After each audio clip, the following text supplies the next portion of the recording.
नमस्कार, मध्य प्रदेश की महा डिबेट देख रहे हैं आप। मैं हूं प्रशांत कटारी। सियासत में टाइमिंग का बड़ा मसला होता है। जब चुनाव नजदीक हो तब कौन सी बात बड़े सियासी मसले में तब्दील हो जाए, कहना मुश्किल है। सरकार मदरसों का रिव्यू कराएगी तो अवैध मदरसों पर एक्शन भी होगा। यह फैसला विपक्ष को नागवार गुजर रहा है। मसले के हम तमाम पहलुओं पर करेंगे चर्चा। पहले एक रिपोर्ट आपको दिखाते हैं।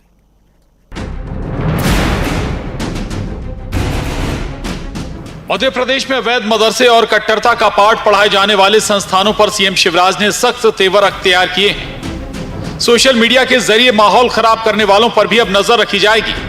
वीडी शर्मा कहते हैं मदरसों का भी रिव्यू हो और जगहों का भी जहां गलत पाठ पढ़ाया जा रहा है। तो बीजेपी विधायक रामेश्वर शर्मा भी बोले। और मैं तो ये मानता हूं कि मदरसों के अंदर क्या हो रहा है, पढ़ाई के नाम पर वो तालीमी कौन सी शिक्षा देते हैं, तालीम, ये सारी चीजों को देख करके भी आज जरूरत है कि देश के अंदर उन स्थानों पर क्या हो रहा है इसकी समीक्षा जरूर होनी चाहिए। सरकार के इस निर्णय का मैं स्वागत करता हूं। और कोई भी मदरसा हो अगर वो शिक्षा दे रहा है तो आपत्ति नहीं है, लेकिन अगर वो जिहाद को पैदा कर रहा है, अलगाववाद को पैदा कर रहा है, मुस्लिम कट्टरता को पैदा कर रहा है, भारत विरोधी गतिविधियों को पैदा कर रहा है, तो वो बर्दाश्त नहीं है। ये साफ संदेश मध्य प्रदेश की सरकार शिवराज सिंह चौहान की तरफ से दिया गया है। मैं सरकार को भी धन्यवाद देता हूं और इस मामले में उन सबसे भी आग्रह पूर्वक कहना चाहता हूं, देश में रहो, सामाजिक सौंदर्य वातावरण के साथ रहो, भाईचारे के साथ रहो, कोई परेशानी नहीं। इधर मदरसों के रिव्यू के फैसले पर कांग्रेस का सरकार पर निशाना। कहा सरकार मूल सवालों से बचना चाहती है, इसलिए भटकाया जा रहा। कोई कट्टरता का कोई कहीं पाठ नहीं पढ़ाया जा रहा है। आज महंगाई बेरोजगारी पर जनता सवाल पूछ रही है, इसलिए मदरसे का राग अलापना शिवराज जी ने और उनकी सरकार के लोगों ने शुरू किया है। यहां तक मेरी जानकारी है कि दिशा निर्देश दिए गए हैं मंत्रियों को, विधायकों को कि वो भी इस मुद्दे को ट्वीट कर करके उठाएं और शिवराज जी के ही ट्वीट को वो सब कोट करने में लगे हुए हैं ताकि प्रदेश के अंदर एक ध्रुवीकरण का माहौल बनाया जा सके। सरकार के मदरसों के रिव्यू के फैसले पर विपक्ष ने सवाल उठाए। हालांकि अलग अलग महकमों में रिव्यू होना कोई नई बात नहीं, लेकिन मध्य प्रदेश में चुनावी साल में मदरसा सियासत का नया अखाड़ा जरूर बनता नजर आ रहा है। भोपाल से शैलेंद्र भदौरिया, रंजना दुबे के साथ bureau report, news 18, Madhya Pradesh, Chhattisgarh. तो सरकार की लॉ एंड ऑर्डर को लेकर बैठक थी और उसी में यह बड़ा फैसला ले लिया गया और इस फैसले पर अब सियासत जमकर हो रही है। दोनों पक्षों की ओर से बयान भी आए हैं। चर्चा हम इसी मसले पर करेंगे। चार खास मेहमान हमारे साथ जुड़ रहे हैं चर्चा के लिए। डॉक्टर हितेश वाजपेयी जी हैं, प्रवक्ता बीजेपी, बहुत स्वागत है हितेश जी आपका चर्चा में। अवनीश बुंदेला जी, उपाध्यक्ष कांग्रेस मीडिया विभाग, आपका भी बहुत स्वागत है अवनीश जी। काजी अनस अली नदवी साहब हमारे साथ हैं, अध्यक्ष हैं उलेमा बोर्ड मध्य प्रदेश के, बहुत स्वागत है काजी साहब आपका। और शैलेश आनंद जी महाराज हमारे साथ हैं, महामंडलेश्वर, आपका भी बहुत स्वागत है इस चर्चा में। हितेश जी, सबसे पहले आपके पास आऊंगा, ऐसा क्या इनपुट था, क्या रिपोर्ट आ गई थी कि अचानक से मदरसों का रिव्यू कराने का फैसला सरकार को लेना पड़ा? देखिए, पहली चीज तो इसको हिंदू मुस्लिम एंगल से पॉलिटिकल नहीं देखना चाहिए। दूसरी बात, जब देखना भी चाहो तो हमारा जनाधार बहुत तेजी से अल्पसंख्यकों में और अल्पसंख्यक कॉन्स्टिट्यूंसी में बढ़ रहा है। इसका उदाहरण है कि आज जब मैं आपसे बात कर रहा हूँ कटारी साहब जी, तो हमारे लगभग 100 पार्षद जो मतलब मैं बहुत उत्साहित हूँ, इसलिए इस बात को हमेशा रखता हूँ कि लगभग 400 के आसपास हमने लड़ाए थे। 100 अल्पसंख्यक पार्षद जो है, मुस्लिम पार्षद जो हैं, वो हमारे जीत कर आए हैं। तो हमारे लिए तो ये बहुत हर्ष का विषय है। अब कई बार कई बैठकों में ये विषय आता है कि मदरसों में पानी की सुविधा नहीं है, मदरसों का जो करिकुलम है वो कॉम्पिटिटिव या जो कन्वेंशनल एजुकेशन सिस्टम है उससे मैच नहीं करता है। कई बार मदरसों में टीचर्स नहीं है, बैठने की व्यवस्था नहीं है और बहुत गरीब और ऐसी कंडीशंस में मदरसे चलाए जाते हैं। कई धार्मिक कट्टरता के आधार पर मदरसे चलाए जाते हैं और तो ये सब शिकायतों के लिए केवल मदरसों की बात नहीं है जी, ये सभी स्कूल्स का निरीक्षण होता है। इसमें ईसाई स्कूलों की भी शिकायतें आती हैं तो उनको भी देखा जाता है। कई प्राइवेट स्कूल जो हिंदू चला रहे हैं धर्म के आधार पर जो, लेकिन आज के फैसले के संदर्भ में तो केवल मदरसे का जिक्र है, अवैध मदरसों का जिक्र है। देखिए, पहली चीज तो मदरसे हैं जी, वो किसी न किसी विधि सम्मत तरीके से चलना चाहिए। तो अवैध तो वैसे ही नहीं चलना चाहिए, चाहे स्कूल हो चाहे मदरसे बिल्कुल हो, ठीक बात है ना। जी। तो वो तो बहुत क्लियरिटी है कानून की नजरों में। दूसरी बात जो है, मैं आपको फिर जिक्र कर रहा हूँ, हमारी बैठकों में ये निकल कर आया, और जब मैंने आपको बताया है कि हमारे 100 पार्षद तक हो गए हैं, तो हम उनको क्यों छोड़ दें? जी। भाई कांग्रेस सोचती है कि हम मुसलमानों को छोड़ दें जिससे वो लपक लें, तो हम ऐसा क्यों करें? हम तो साथ में लेके चलना चाहते हैं। हम तो जाएंगे मदरसे में, जाकर देखेंगे वहाँ पानी की सुविधा है कि नहीं है, वहाँ लोग गड़बड़ तो नहीं कर रहे हैं हमारे बच्चों के साथ में। वो हमारे बच्चे नहीं है क्या? हमारे समाज के बच्चे नहीं है क्या? ये हिंदू मुसलमान क्या होता है? तो हम मदरसों को अंधेरे में नहीं छोड़ सकते। हम मदरसों को ऐसी गतिविधियों के लिए नहीं छोड़ सकते जिसमें मुस्लिम वर्ग गरीब ही रह जाए, पिछड़ा रह जाए, और जो अलगाववादी ताकतें हैं उनके लिए एक सॉफ्ट टारगेट बनकर रह जाए। ठीक। क्योंकि वो प्रोग्रेसिव है, वो साथ चलना चाहता है, वो भी पीएमटी, पीईटी, नीट सब देना चाहता है, वो भी पीएससी, यूपीएससी क्लियर करता है। तो मुझे लगता है वो पहचान प्रोग्रेसिव जो सेक्शन है विद्यार्थियों का, उसकी बनना चाहिए, और सरकार कंधे से कंधा मिला के इसमें आगे करना चाहती है, इसीलिए निरीक्षण भी कर रही है। बिल्कुल फिल्टर लगाने की कोशिश भी हम इसे कह सकते हैं। अवनीश जी, भाई क्या दिक्कत है अगर रिव्यू हो रहा है? केवल मदरसे नहीं भाई, समय समय पर सरकार रिव्यू करती है, बाकी संस्थानों का भी रिव्यू करती है, केवल मदरसा नहीं। देखिए प्रशांत भाई, दिक्कत कुछ भी नहीं। मैं तो आज हितेश वाजपेयी साहब का अभिनंदन करूंगा कि उन्होंने बहुत कंस्ट्रक्टिव बात की। जी। ठीक है, कुछ एक बातें राजनीति की होती हैं, लेकिन मैं उनका अभिनंदन करूंगा कि उन्होंने पूरे स्कूलों को, ईसाई स्कूलों को भी, हिंदू स्कूल संचालकों को भी इसमें लिया। और प्रशांत भाई, वास्तविकता यही है, ये मदरसे वो मदरसे हैं जिन्होंने इस देश को 2 राष्ट्रपति दिए। डॉक्टर शंकर दयाल शर्मा, पता करें, मदरसे से पढ़े, गुलियादाई की गली में जो मदरसा था। डॉक्टर राजेंद्र प्रसाद मदरसे से पढ़े, उन्होंने देश का नेतृत्व के राष्ट्रपति बने।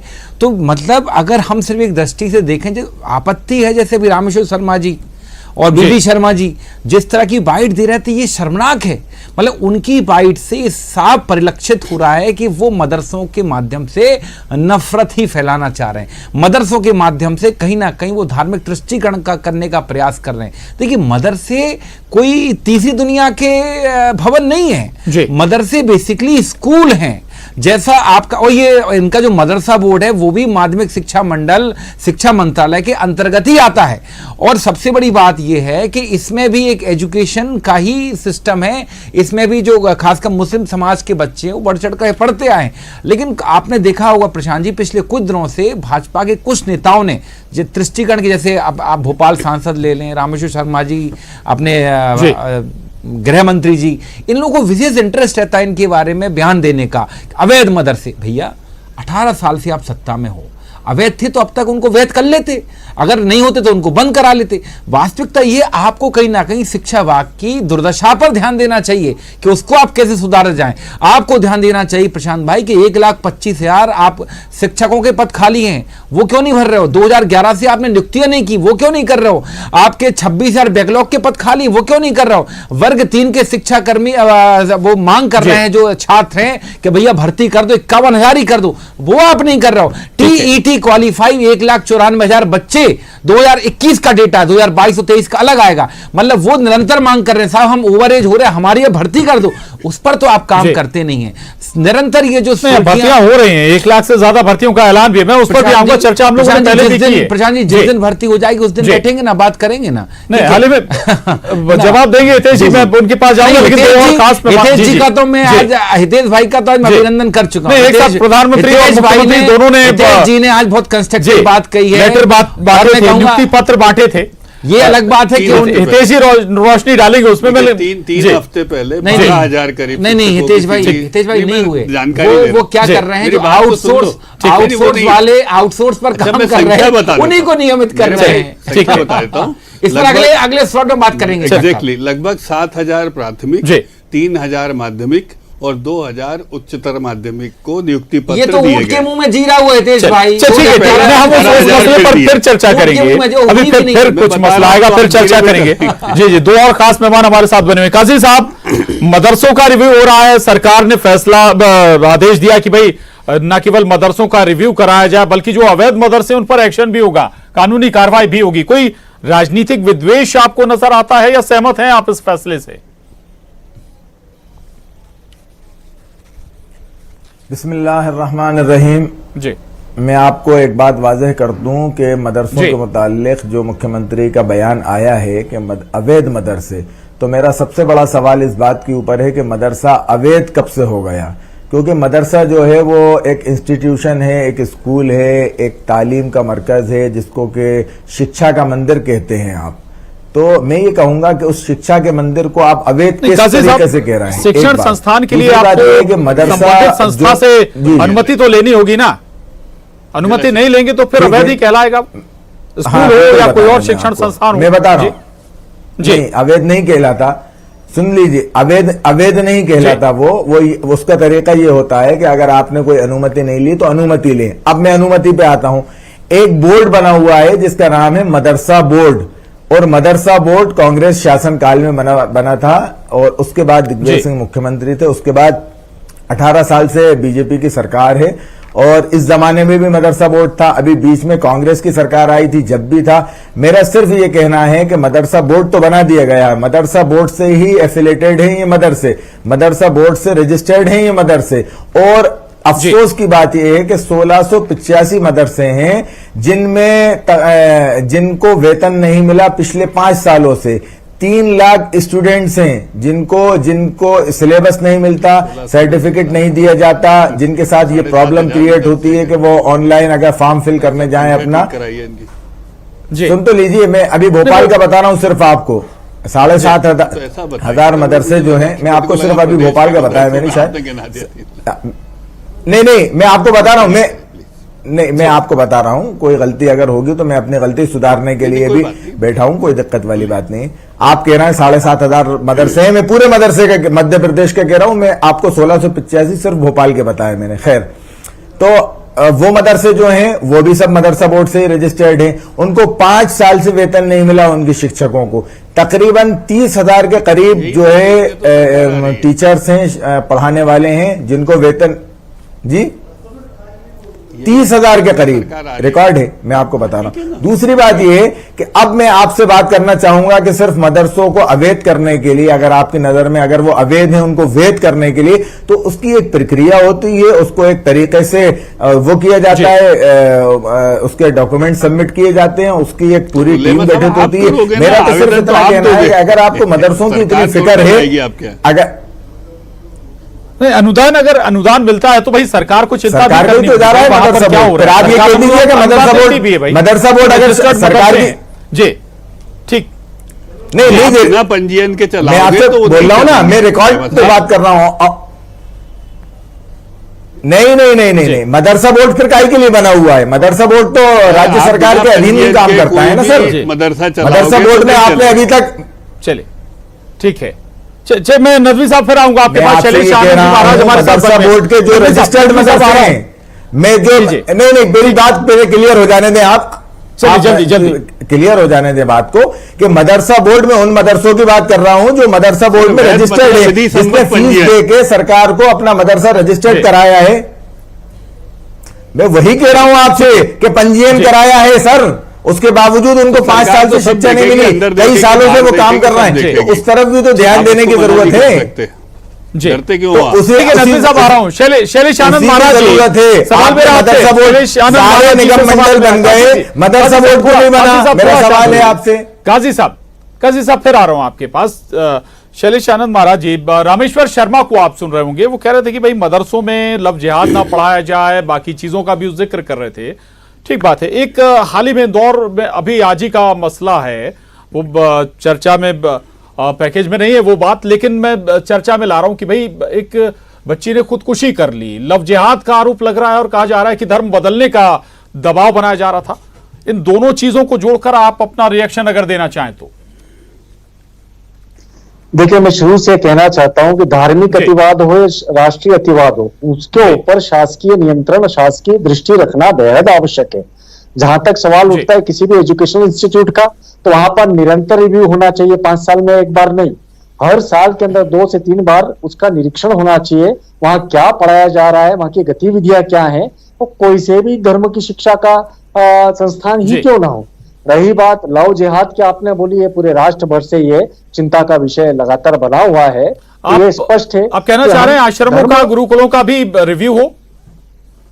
सभी जगहों का होना चाहिए। मैंने कभी भी ये नहीं, हम कोई भी नहीं चाहेंगे कि हमारे राष्ट्र के अंदर कहीं से भी कोई त्रुटि हमारे आने वाली पीढ़ी के रक्त के अंदर जाए। हमारे यहाँ पर यदि किसी भी प्रकार का एजुकेशन होता है तो उसके अंदर सिलेबस क्या है, कई किताबों से हट करके कुछ तो नहीं पढ़ाया जा रहा है, एक्स्ट्रा करिकुलम के नाम के ऊपर कहीं कुछ और गतिविधियां तो संचालित नहीं हो रही है। यह बेहद नियंत्रण में रखना आवश्यक है, क्योंकि शुरुआत में मैंने कहा है कि जहां पर धर्म के संस्थान होते हैं वहां पर अनेक बार ये उदाहरण मिले हैं कि धार्मिक अतिवाद के साथ में उनको प्रेरित किया जाता है, उत्प्रेरित किया जाता है, जो कि राष्ट्र के लिए, समाज के लिए हानिकारक है।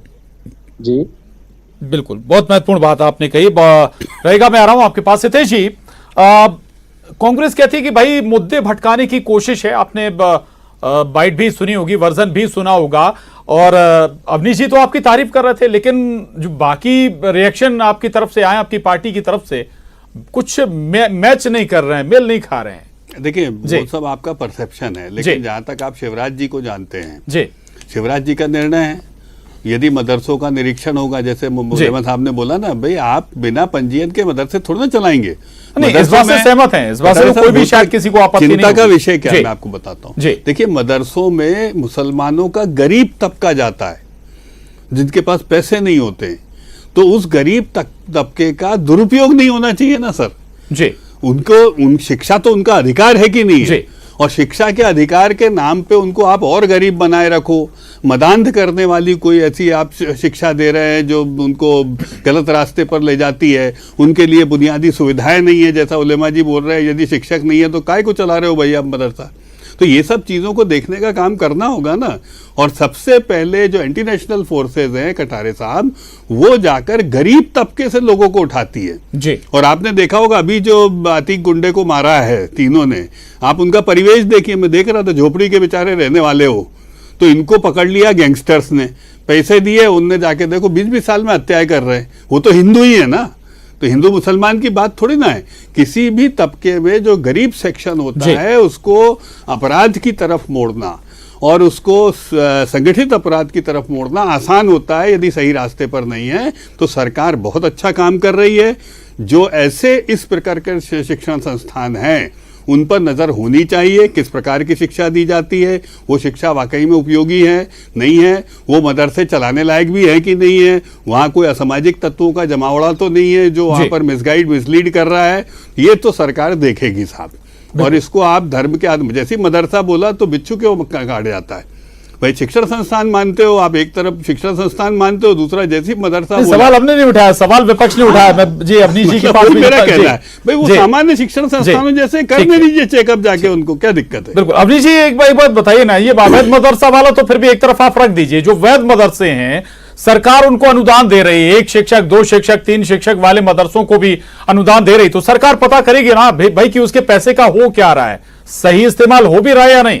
प्रशांत भाई, आपकी स्क्रीन पर भाजपा के 2 बड़े नेता रामेश्वर शर्मा, वीडी शर्मा ने क्या बोला, किस लहजे में बोला, क्या भाषा बोली, आपने नहीं सुना क्या? मैंने कहा ना, हितेश जी की मैं का अभिनंदन करता हूं। देखिए, बात यही है, मदरसों के ऊपर राजनीति नहीं होना, लेकिन भाजपा के नेता सदैव मदरसों की जब भी बात आती तो उन पर आरोप लगाते हैं कि वहाँ कुछ अलोकतांत्रिक या गैर राष्ट्रवादी गतिविधियां हो रही। ये रामेश्वर शर्मा ने कहा भी, बीडी शाह, पहले भी कई इनके नेता कहते आए हैं। तो आप सबसे बड़ी बात मैं वही कह रहा हूं कि मदरसों की रिपोर्ट्स में, मदरसों की बेहतरी इंटेलिजेंस की रिपोर्ट्स में ये हितेश भाई ने सही कहा कि मदरसों में पढ़ने वाले बच्चे गरीब तबके के बच्चे होते हैं। सबसे पहले आप मदरसे की बेहतरी के लिए काम करो कि मदरसों में तो बहकाने की गुंजाइश रहती है ना वहां पे। नहीं जी, आप तो मुझे बताएं, अगर बहकाने की अगर जैसा कि जिक्र मैं तो इतना मानता हूं कि मेरे मुख्यमंत्री सिंघम हैं, शिवराज सिंह जी सिंघम है, वो मैंने नहीं कहा। गृह मंत्री जी ने कहा सिंघम है, तो सिंघम के राज में ऐसा कैसे हो सकता है साहब?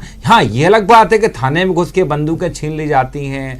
आजकल पुजारियों पे भी हमले बढ़ गए हैं। कंकाली माता के उनके ही विधानसभा क्षेत्र में एक सलकनपुर माता जी का मंदिर, उसमें डकैती हो जाती है। राम राजा सरकार के मंदिर को 1 करोड़ 22 लाख का 1 करोड़ 22 लाख का इनकम टैक्स का नोटिस मिल जाता है। मतलब ये सब हो जाता है, ये सब उनके लिए क्यों रिपीटेड है? भाजपा में है ना वो, क्योंकि वो भाई विशेष तौर से बने हैं, भाजपा सरकार में ये सब रिलेटेड है। हाँ, यही किसी कांग्रेस शासित राज्य में हो जाता, हाय दैया ये क्या हो गया, ये तो गैर राष्ट्रवादी हो गया, ये तो हिंदुत्व खतरे में आ गई, ये सारी बातें तब होती प्रशांत भाई, अभी नहीं होंगी। बाद में वही कह रहा हूं कि मदरसों की जब भी बात आए, सबसे पहले उसको अब सकारात्मक दृष्टि से देखो। वहां पढ़ने वाले हितेश भाई ने सही कहा, गरीब तबके के बच्चे, आप उनको ऐसी शिक्षा दो कि पढ़ लिख कर, वही बात मैं कह रहा हूं भाई, जब गरीब तबके के बच्चों को बहका ना दिया जाए, दयाल शर्मा और जानकारी दी जाएगी, मॉनिटर नहीं किया जाएगा, देखने को मिले। लेकिन मदरसों के नाम पर जो भाजपा के नेता गालियां देते हैं, जो उनको बुरा भला कहते हैं, उस पर मुझे काजी साहब के पास जाऊंगा, ठीक है अवनीश जी, काजी साहब के पास जाऊंगा। काजी साहब, अवैध मदरसों पर आपकी अलग थ्योरी हो सकती है, वो अलग मसला है, ठीक है, लेकिन जहां अनुदान सरकार दे रही है वहां आपसे पूछेगी भी नहीं क्या कि आप कर क्या रहे हैं, क्या पढ़ा रहे हैं? मैं आपसे वही कह रहा हूं कि झूठ को इतनी अच्छी तरीके से पेश करना ये भी गलत है। मैं आपसे सवाल कर रहा हूं कि अनुदान ही तो नहीं मिल रहा। अफसोस तो यही बात है कि 5 साल से अनुदान नहीं मिला। मैं जो बार बार आपसे कह रहा हूं कि मदरसा बोर्ड का गठन नहीं हुआ, सारे निगम मंडल बन गए, मदरसा बोर्ड नहीं बना, नहीं तो कुछ भी नहीं पढ़ाया जा रहा। तो आप अनुदान दीजिए, आप चेक कीजिए ना कि क्या पढ़ाया जा रहा है। तो आपसे सवाल कर रहा हूं कि छतरपुर में, अरे बिल्कुल अच्छी बात है ना, तो सरकार छतरपुर भी जाए, धीरेन्द्र शास्त्री के जाए जो हिंदू राष्ट्र की मांग कर रहे हैं, आश्रमों में भी जाए। मैं डर नहीं रहा। और मैं आपने इंदौर की एक बात कही, आप क्या छुपा रखा है आपने? अल्हम्दुलिल्लाह हमें डर, अल्लाह साहब हमें अल्हम्दुलिल्लाह किसी से डर नहीं लगता, हम तो अल्लाह से डरने वाले लोग हैं, हमें डर बिल्कुल नहीं लगता किसी से। अब आपको मैं इंदौर की घटना बता रहा हूं, अभी आपने इंदौर की बात कही, अभी एक हफ्ते पहले इंदौर में 12-12 साल के बच्चे, 12-12 साल के बच्चे एक बच्चे को ले गए और उसके साथ उसको कपड़े उतार के उसको मारा और उससे नारे लगवाए। ये आप, ये कौन से मदरसे से सरकार देख लेगी तो क्या दिक्कत है? कौन से मदरसे से पास आउट थे मदरसे से बच्चे? मैं आपसे वही तो पूछना चाह रहा हूं। इन मदरसों से वो लोग निकले हैं जिन्होंने इस मुल्क को आजाद कराया है। नजर की बात है, आपने अभी बात कौन मना कर रहा है? ये बात नजर रखनी चाहिए, मगर शफकत की नजर रखनी चाहिए। सर आप क्या छुपाना चाहते हो? चलो आज बता दो, आप क्या पर्दादारी है जो आपको तकलीफ है? हम बताना चाह रहे हैं ना, हम ये छुपाना चाहते हैं कि आपने अनुदान नहीं दिया, क्यों नहीं दिया। हम ये छुपाना चाहते हैं कि मदरसा बोर्ड का गठन क्यों नहीं हुआ। मदरसे में आप ऐसा क्या कर रहे हो जो चाहते हो सरकार ना आए आपके पास? सरकार या तो मना कर दे कि हमें नहीं चलाना, या तो छुपाई ना, छुपाई क्यों? आप रखिए ना भाई, जाने दीजिए सरकार में सीधे सामने आएगा मसला, तो जाहिर है कि शायद वो मसला भी हल हो जाए। प्रदेश मदरसा बोर्ड जो है वो अपनी तालीम का सिस्टम, आप सरकारों का विरोध क्यों करते हैं हिंदू मुस्लिम के नाम पे? और आगे आपको बयान ये देना है कि हम सब मदरसों का रिव्यू करवाएंगे, जायजा लीजिए। समझ में नहीं आया किसी मदरसे के अंदर सरकारों का आदर करिए साहब। ठीक है, ठीक है, कम शब्दों में आखिरी जवाब शैलेश आनंद जी महाराज से लूंगा। शैलेश आनंद जी महाराज, कट्टरता का जिक्र हो रहा है, कट्टरता पर सवाल उठाया गया, तो ये कट्टरता किसी एक धर्म नहीं, किसी भी धर्म में अगर सिखाई जाए तो वो भी गलत होगा ना? देखिए, किसी भी धर्म में हो, मैं शुरू से कहता आया हूँ, अहम एको अस्मि वाला भाव कहता आया हूँ, ईश्वर की एकता का बोध कहता आया हूँ। किंतु ध्यान रखिएगा, जब राजनीतिक चश्मे से या राजनीतिक नियत के साथ में किसी भी मुद्दे को हम लोग चर्चा में लाएंगे तो स्पष्ट है कि उसके अंदर प्रदूषित मानसिकता का उद्भव दिखेगा, प्रभाव दिखेगा। तो मुझे जो लग रहा है कि यदि हम मदरसों की बात करें, चाहे किसी भी शैक्षणिक संस्थानों की बात करें, तो वहां पर सरकार तो क्या, कोई भी आम व्यक्ति को 24 घंटे कभी भी आने जाने की इजाजत होनी चाहिए, ताकि वो देख सके कि वहां की ट्रांसपेरेंसी क्या है, वहां पर क्या चल रहा है, क्या शिक्षण चल रहा है, क्या गतिविधि चल रही है। जी चल, बिल्कुल। और बहुत महत्वपूर्ण है कि भाई इस मसले का स्वागत भी होना चाहिए, ताकि जो परेशानियां हैं मदरसों से जुड़ी हुई वो भी सामने आए और उनका भी कुछ हल हो सके। बहुत शुक्रिया आप सभी खास मेहमानों का। चर्चा में बस इतना ही।